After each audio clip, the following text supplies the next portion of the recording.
Live from KSAT 12, the News at Noon starts right now.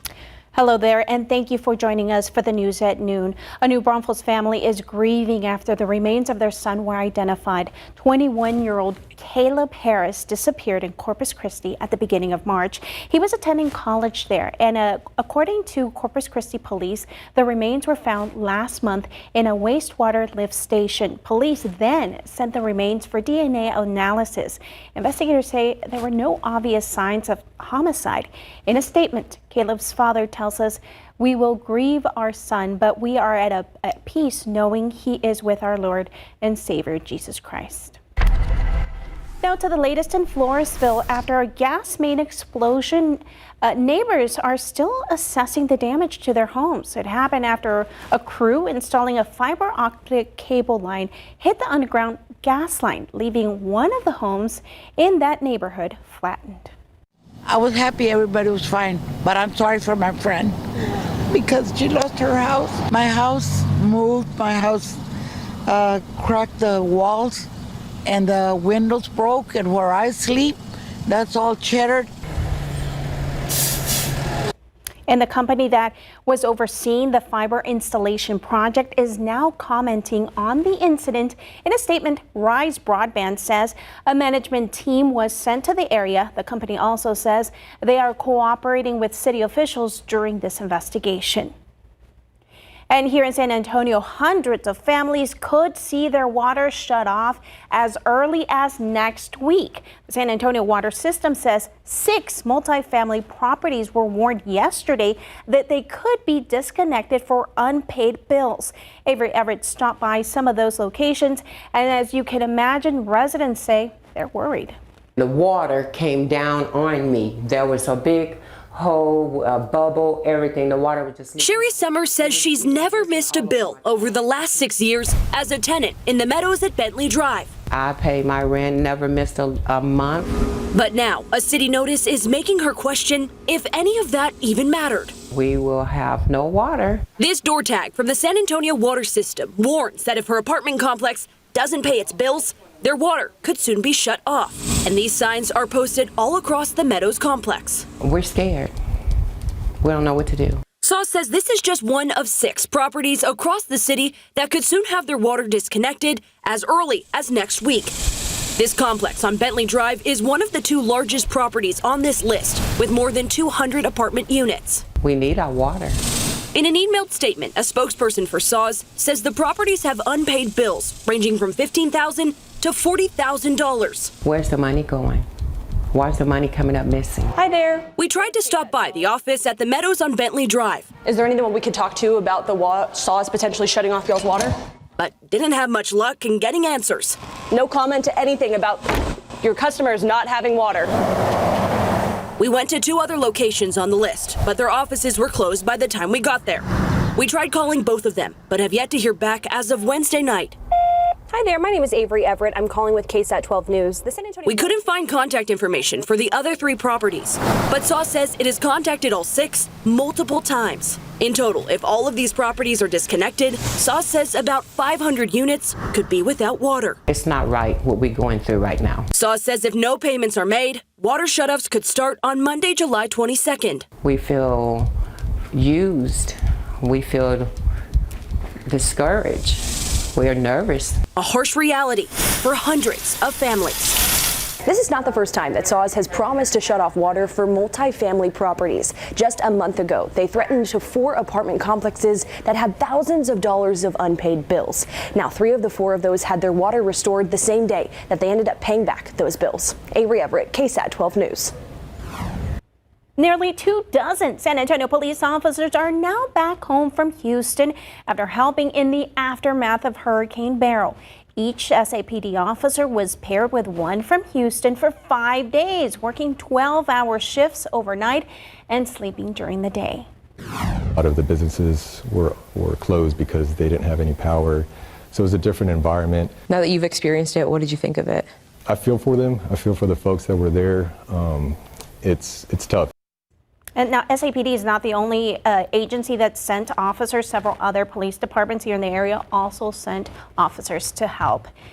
And if you are heading out right now, you're going to want the umbrella, Mia. Yes, we've got some light to moderate rain pushing through Bexar County. It is definitely a sight to see this Thursday afternoon. Now, the activity initialized well north of our area earlier this morning as a pretty decent line of showers and thunderstorms. Take a look at authority radar right now, though. A lot of that has quickly weakened as it started to move in from the north into our neck of the woods. But still, here in Bexar County, if you are about to step out for any lunchtime plans, take the rain gear with you, and do know that some of the roadways could be a little soggy here and there.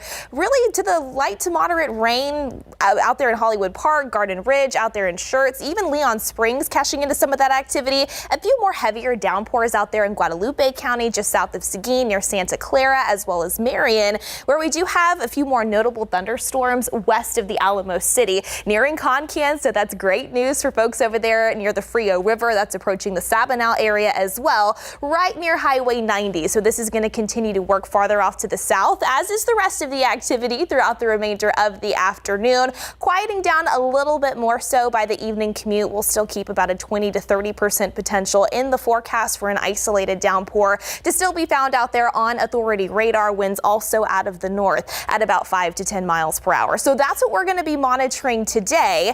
Into the weekend, rain chances are on more of an isolated basis. High temperature still in the mid-90s as a result, but we're not finished with this rain chance potential. Into early next week, better rain chances are also in the forecast, and if that verifies, we could see some cooler temperatures. This is not the weather pattern that you would expect for July. Patty will definitely take it at this point. We'll get you a full look at that futurecast and those weather changes coming up a little bit later on.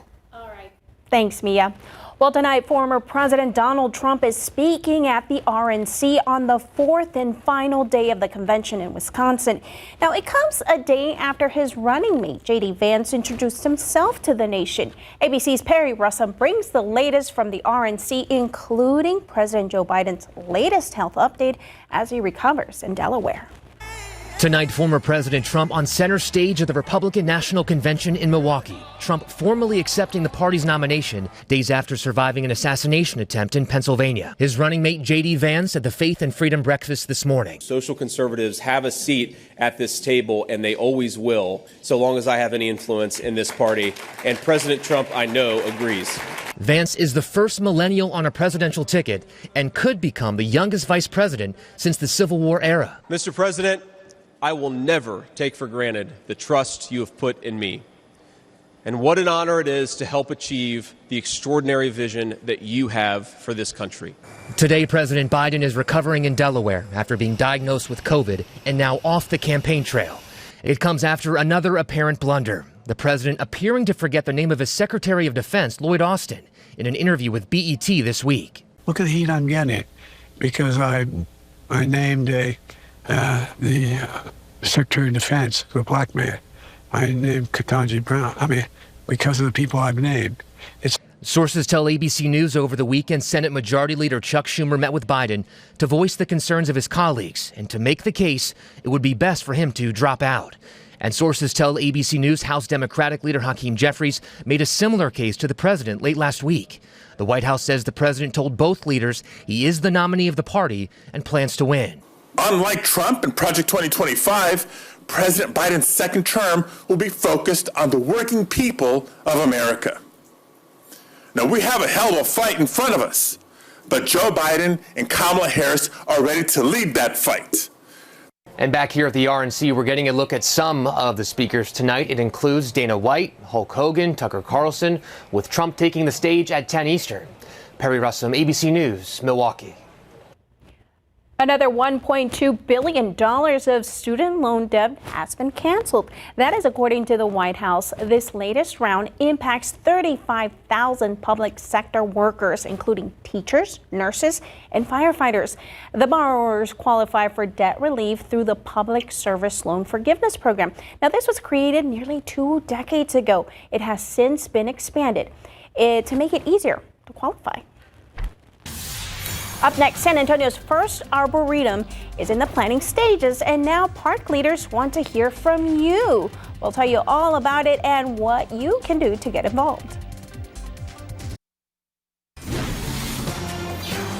Welcome back. Arboretum San Antonio wants to hear from you. The team has been engaging with the community and is hosting its first input workshop next month. Tiffany Huertas takes a closer look at the site designated for San Antonio's first garden of trees. She says residents are excited for this project.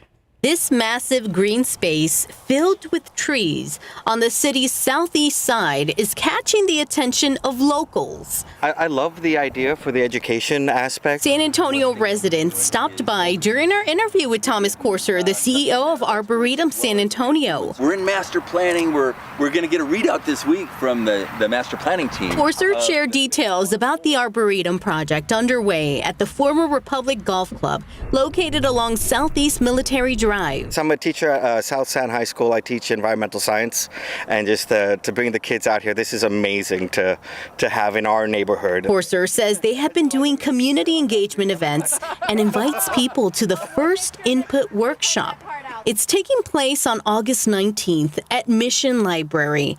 One session happening at 3:30 p.m. and the other at 5:30 p.m. That will be a big event where people can come and give their input, show their passions about an arboretum and what it can do for San Antonio and what they'd like to see. A survey is also out where residents can share their vision for what Arboretum San Antonio should look like. It will have nice, curated, manicured areas, but it'll be largely that peaceful, contemplative, restorative walk in the woods, where you'll be in nature and you'll have time to celebrate that and to learn about it. In May, the design firm Sasaki was chosen as the master planning firm responsible for developing the foundational plan for San Antonio's first arboretum. Some of the Sasaki leadership is coming in town to give us a readout of the phase 1 of their work, which is much of the baselining to understand what trees we have, what soils we have, what water situation is. Locals are eager to explore this area. I'm very excited about what's going to happen here. Tiffany Huertas, KSAT 12 News. All right, Mia, the trees in my yard, very happy right now. I think a lot of our trees are fixing to be very happy. Again, we've got that light to moderate rain moving in from the north. You can just see it out there. Gray skies, roadways are a little wet, so do be careful over the next few hours, but it is wonderful to see some rain, especially for July, and we need it. Take a look at the aquifer level for this Thursday, down 0.7 of a foot at 629.2. Molds are still low in today's pollen count, but because of the dampness found out there today, I think it's possible they rise into tomorrow. Fall elm and pigweed also present, but they are low as well. We'll have another check at Authority radar, plus rainfall totals so far coming right up.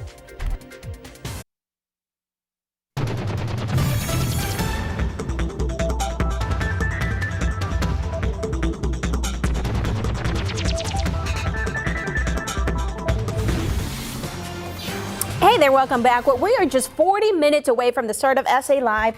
Jen and Fiona have the question of the day. Let's see what it is. Okay, well, people love their pets, right? So we want to know, do you leave the TV or the radio on for your pets if you're leaving the house for, a while? I 100% do. You do? Every single day before I leave to go to work, I'll actually put KSAT on for them so that they can watch. I'm one of those. Keep that brainwashing going, yes. Every day. What about you, Patty? I wanted to, but my husband was like, no, that's just ridiculous. So he's a party pooper, but I would totally do it.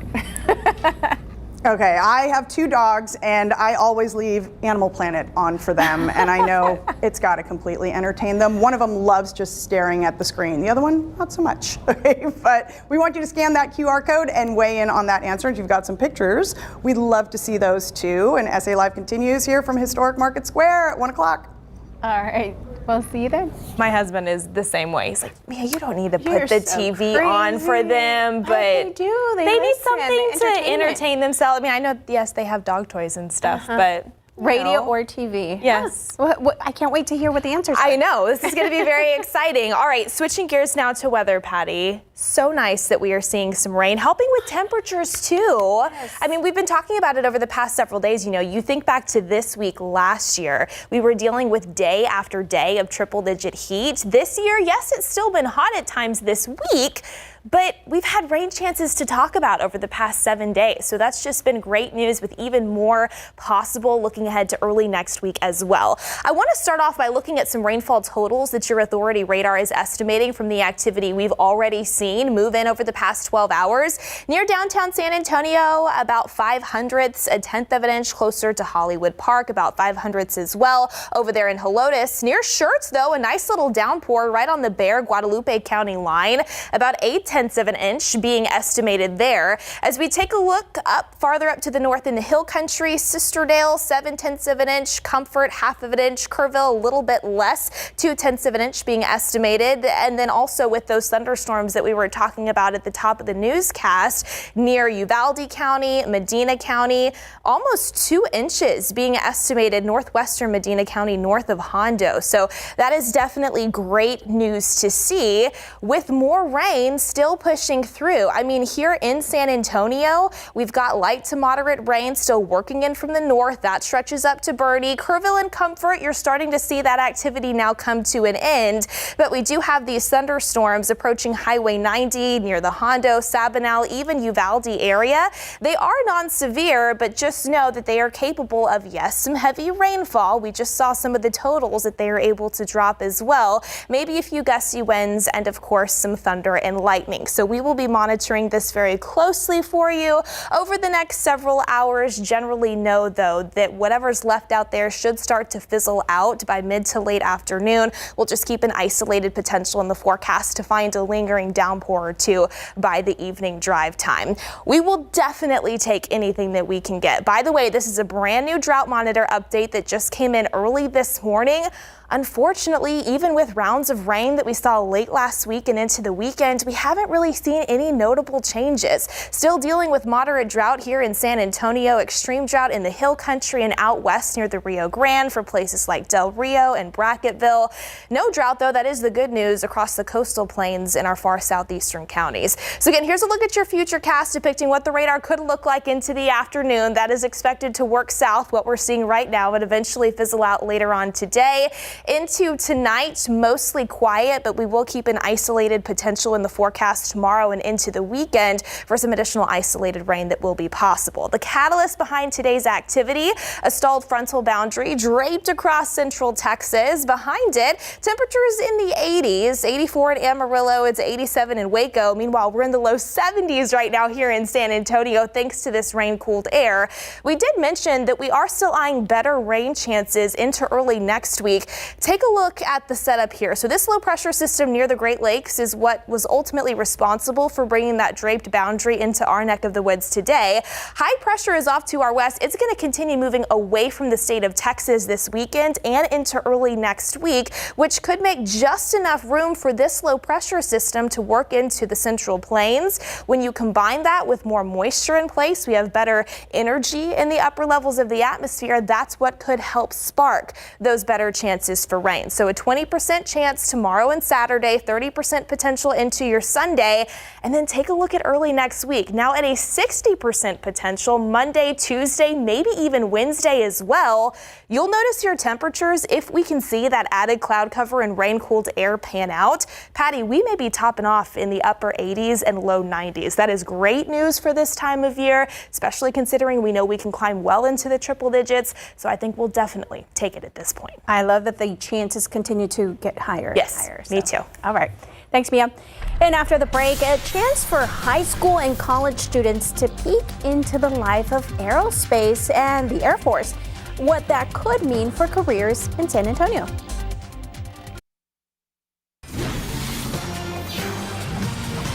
Well, a program in San Antonio is forming the future of aerospace engineering and Air Force careers. Students selected from across the country are at UTSA for Aim High Flight Academy. They're here to learn how to fly. They tell Courtney Friedman what this program means to them and why others should try it too. For some, it's one step in fulfilling a dream. I'm interested in pursuing a career within the military, specifically the Air Force. So over at Texas State, where I go to college, they have an AFROTC program, and I'm a cadet within them. For others, it's a hobby that with experience could turn into a career.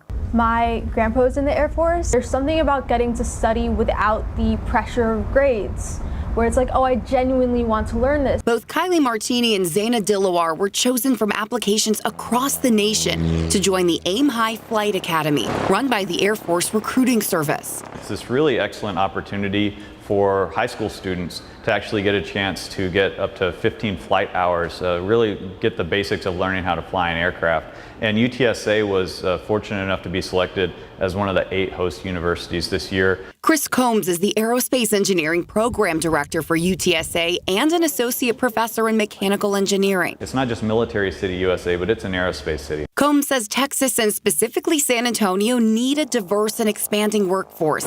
And this type of program starts that search at younger ages. You're doing this to see what your interest is in aviation, and then if you want to pursue it, they give you the opportunity. I think anybody who might enjoy it or think they might enjoy it, seriously, just reach out and go for it. It's not only an exhilarating 3 weeks, but could propel them into a long-lasting career. Courtney Friedman, KSAT 12 News. And the next round of applications for the Aim High Flight Academy opens up in October. If you are interested, head to the website to find out more information. We also have all that information on KSAT.com. Well, still ahead, the latest into the investigation of the assassination attempt on former President Trump and what investigators are now learning about the shooter. Plus, toxic chemicals in tampons. I spoke with a healthcare provider about some alternatives for women.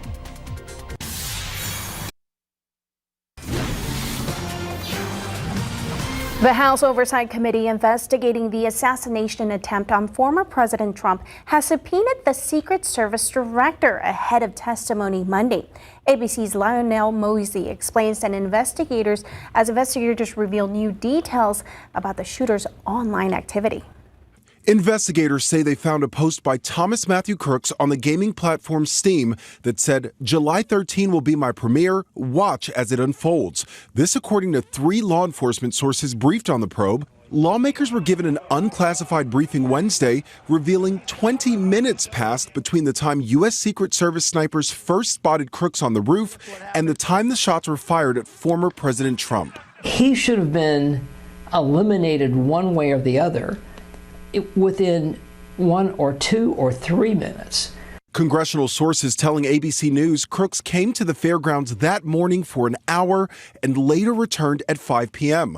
Law enforcement believes this is Crooks in this footage obtained by ABC affiliate WTAE wandering outside the boundaries of the rally at 5:06 p.m.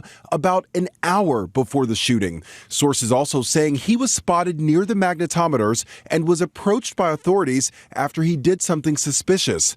Lawmakers say the FBI's timeline shows at 5:10 p.m., Crooks is first identified as a person of interest. At 5:30, he's spotted with a rangefinder, which can be used to determine distances for target practice. At 5:52, he's spotted on the roof by the Secret Service. At 6:02, Trump takes the stage. 10 minutes later, at 6:12, Crooks fires those shots. A Secret Service counter sniper spotting and then killing Crooks 26 seconds after the first shot. Sources say lawmakers were also told in the briefing Crooks purchased an ammo box at Walmart 2 days after Trump's rally was announced, and a search of his phone revealed he looked up the dates of Trump's rally as well as dates for the Democratic National Convention in Chicago. Lionel Moyes, ABC News, New York. Meanwhile, President Joe Biden is isolating in Delaware after testing positive for COVID, putting his campaign on pause. All this comes as a lot of people grow concerned about the president's overall health. The president got his diagnosis while campaigning in Nevada this week. On his way back to Delaware, Biden assured reporters that he felt good. However, when he arrived in Delaware, he appeared to need help getting into his vehicle. The White House says he's taking an antiviral pill and experiencing mild symptoms. Meantime, a growing number of Democrats continue urging the 81-year-old to step aside as their party's nominee, including former Speaker Nancy Pelosi, Senate Majority Leader Chuck Schumer, and House Democratic Leader Hakeem Jeffries. Just this week, Biden said he would step down if there was a serious medical reason. 256 black sailors now exonerated after the Navy unjustly punished them back in 80 years ago. The U.S. Navy says in 1944, the sailors refused to go back to work following an explosion that killed 320 people because the sailors felt it was not safe. As a result, they were court-martialed. Their prosecution took place at a time when the U.S. military was still segregated. The explosion happened at an ammunition loading area. It left 400 people hurt and caused damage to the nearby town of Port Chicago. Navy Secretary Carlos Del Toro exonerated the sailors on the 80th anniversary of the accidental deadly World War II era blast. And back here at home, we're keeping an eye on the sky and tracking rain in the area. However, people in the East Coast are seeing a nastier side to Mother Nature, including at least one confirmed tornado. Meantime, in Arkansas, hospital staff evacuated more than 80 patients from a nursing home after floodwaters spilled into the facility. And overnight in New York, downpours continued. This came as cleanup began following a deadly tornado. It tore through Rome, New York this week. That state's governor declared a state of emergency after the storms caused widespread destruction and left thousands without power. All right, taking a live look outside right now. Unfortunately, it sounds like those chances today for us for rain, they're not as great as we hoped. Well, so here's the thing. We saw that line of storms develop north of San Antonio earlier this morning, packed a little bit of a punch across portions of the hill country. Some heavier rain was noted there. But ever since it started to really approach the Alamo City, that activity continues to weaken. Take a look at your authority radar. Really over the past 30 minutes, you can see a lot of that green becoming lighter and also not as large of an area. So that rain is starting to dwindle here in San Antonio and even out east near Seguin and Luling. Still some moderate rain though near Bandera, Lake Hills, Medina Lake in northern Medina County. That's going to work farther off to the D'Hanis and Hondo area over the next hour or so. Also, these thunderstorms that we were keeping tabs on in Uvalde County. I have the lightning count up on the far right-hand side of your screen. At the beginning of this loop, about 75 lightning strikes close to the top of the noon hour. But as those continue to weaken, you can see the lightning count starting to come down. Just 10 lightning strikes now being noted. So that's something that we can look at to help determine if a cluster of storms is weakening or strengthening. And unfortunately, those are also starting to come to an end. So yes, while the rain unfortunately isn't going to be for everybody into this Thursday afternoon, at least for those that did find some of that, temperatures are a bit cooler. Now we're at 75 here in San Antonio, winds out of the north-northeast at about 7 miles per hour. As we continue to see whatever's left out there on authority radar fizzle out for the most part over the next few hours, some more breaks in the clouds. It's possible we still rebound into the low 90s later on this afternoon. Rain chances coming down even more so after the sun goes down. We lose that daytime heat. Thermometers also falling into the 80s as a result. Looking ahead though, better rain chances in store into early next week. We're going to talk about that, get you a check at the tropics, and Patty also take a look at some rainfall and temperature stats here in the Alamo City. All right, thanks, Mia. Now to your health headlines. A recent study revealed tampons contain toxic metals and other things harmful to a woman's body. I spoke with a healthcare expert who offers women a holistic approach to their health. If you're a woman or you have women in your life that you really care about, then this story is for you. A recent study found that tampons contain lead and other toxic chemicals. The concern is that the vaginal exposure to these chemicals has a higher likeliness to be absorbed into our bodies. The metal toxins found in the study increase our chances for dementia, cancer, sexual development issues, mood swings, and more. Adrian Ortega takes a holistic approach to women's health. Adrian, tell me, what's your focus? My focus is women's health and reproductive medicine here in San Antonio. And now you had been talking about this study yourself. Some of the people that follow you on social media, they are looking to you for some guidance. What are you telling them? I'm telling them that seeking other alternatives that are reusable are a really good choice.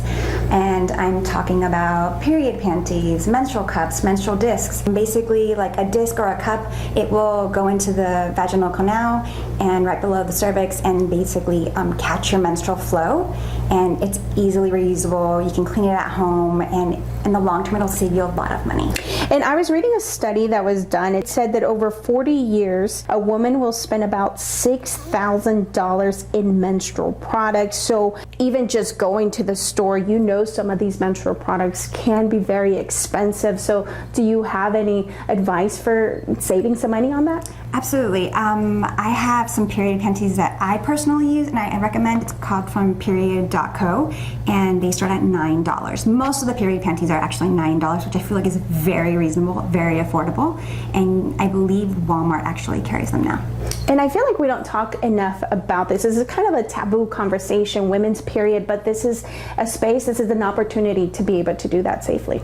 Absolutely. I feel like we need to continue having more conversations with girlfriends, families, people that we're close to, because we're all basically menstruating for a very, very long time. So why not? Let's be safe about it and save money. All right. Thank you so much for your time. And if you want more information on that study, we have it on KSAT.com. All right. If you've been watching Netflix and Disney Plus this summer, guess what? You've helped the streaming platforms reach a record high streaming number. After the break, we're going to take a look at those numbers.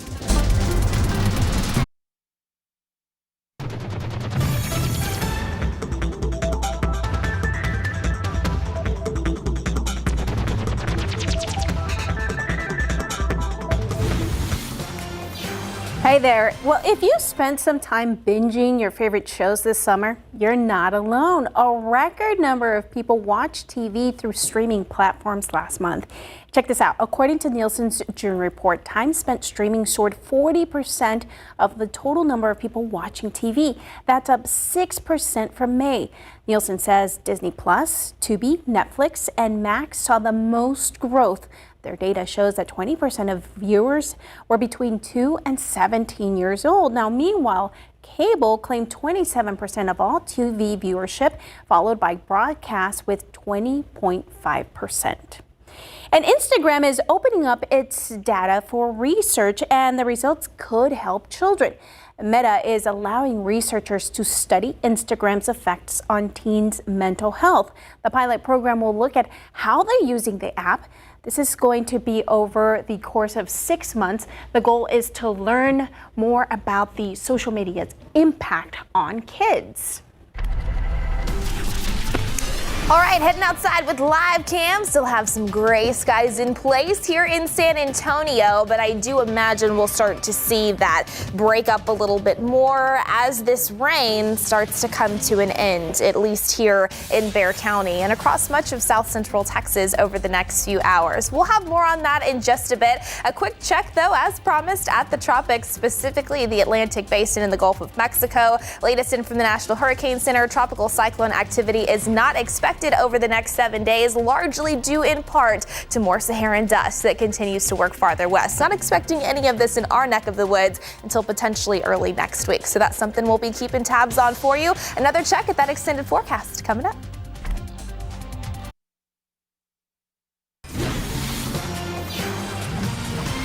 Hey there, welcome back. We hope you are smiling because maybe, just maybe, you are getting some rain in your home. Especially across the central and northern portions of San Antonio. Unfortunately, from the south side, rain chances don't look as good, give or take this time of year, right? I do want to start off, though, by talking about some rainfall statistics, specifically about how far along we are here in July, at least in the rainfall department, compared to where we were last year. So far before today, for July of 2024, just under an inch, 0.93 is what we've officially seen here in San Antonio. I just checked the observations from San Antonio International. So far, we've picked up about 0.05 of an inch officially today. So we'll tack on to that total by a little bit. But last year in July, rainfall just measured in at 0.17, so near 0.2 of an inch. So we're already doing a lot better. Keep in mind, mind, though, that the average amount of rain for the month here in the Alamo City is just under 2.5 inches. So we definitely have some work to do.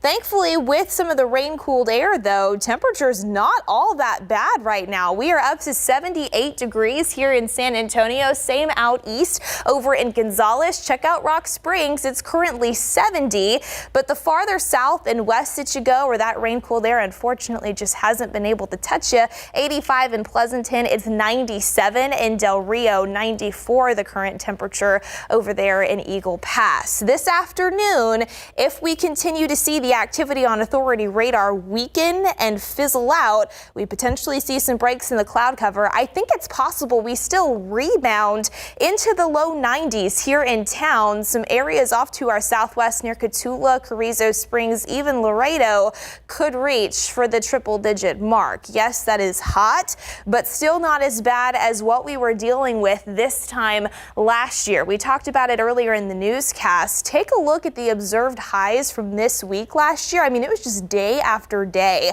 of triple-digit heat, well into the triple digits. This year, of course, mid-90s all the way through Sunday, and then even into early next week. If we see some of those better rain chances pan out, high temperatures may be closer to 90 than 100. So that is definitely a great outlook to look ahead to. So far this year in town, we've seen 12 triple-digit days. This time last year, we were at double that at 24. And of course, 2023 would go on to find 75 triple-digit days, breaking the record in San Antonio. Again, that's not going to be the case this afternoon here in town and for surrounding communities, thanks to this rain that is winding down in Bexar County, points farther off to the east, more of the same, still starting to come to an end now west of I-35. Still some light to moderate rain. Could try to make its way closer to Hondo, Sabinal, even Uvalde, but that will continue to weaken as it works its way farther off to the southwest. You can see that here in your futurecast. Very isolated later on today,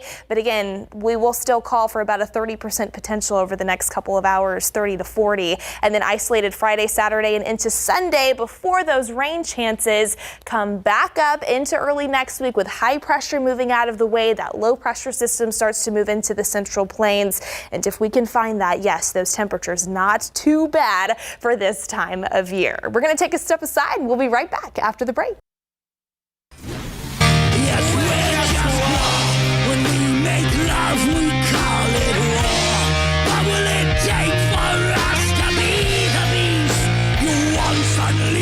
Your eyes and ears are not deceiving you. That's the shock rock heavy metal band Gwar performing their take on Ryan Gosling's I'm Just Ken from Barbie. Lead singer Blothar the Berserker says he's been a fan since Gosling's Mickey Mouse Club days. From the very first Iron Man movie, we've loved these films, and we love these characters. And they may be coming back for more. Anthony and Joe Russo, who directed Avengers Infinity War and Avengers Endgame, reportedly are in talks to return to Marvel for another pair of Avengers movies, Avengers The Kang Dynasty, scheduled to debut in 2026, and Avengers Secret Wars, due out in 2027. Endgame and Infinity War are the second and sixth highest grossing movies of all time, respectively. In Hollywood, I'm David Daniel. All right, let's head back out there to Fiona, where we are talking about today's question. It's a fun question today. It is a fun question today. We're going to let you weigh in on that in just a second. We have a lot on the show today. We've got food, we've got great items you can shop for locally, but first, Jen's got something brewing. That's right. Talk about supporting local brews. Today we're at Man Overboard Brewing Company, where you can support a family-owned, veteran-owned business. Now they got some new things happening we're going to share with you. Also deals all week long. Who doesn't love that, right? Cheers to that.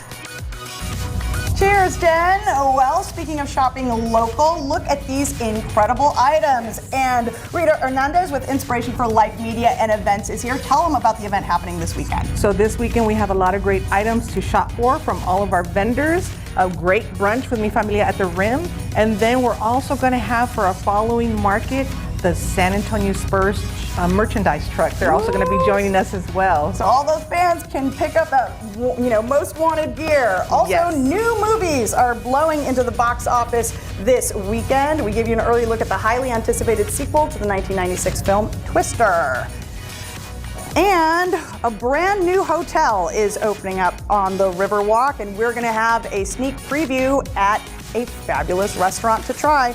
All that and more when SA Live continues in just a few minutes. All right, we want to tell you about an accident, a rollover that's happening right now at 1604 at Judson. This is the westbound lanes at 1604. You can see there emergency personnel. We are being told this is a rollover accident. 2 lanes are blocked according to TxDOT right now. This accident happened around 12:25, so it's going to be a little while before this scene is cleared here. We have a crew on the way, and we hope to bring you more as we get that information. And that's something to keep in mind, as some of those roadways, especially on the north side of town, could still be a little soggy thanks to the rain we've seen over the past couple of hours. Again, the rain is winding down here in San Antonio and even out west, but a few showers still trying to hold on here and there, especially near Uvalde and now the Bracketville area. We're going to call it about a 30% chance into the afternoon here before that continues to die down later on today.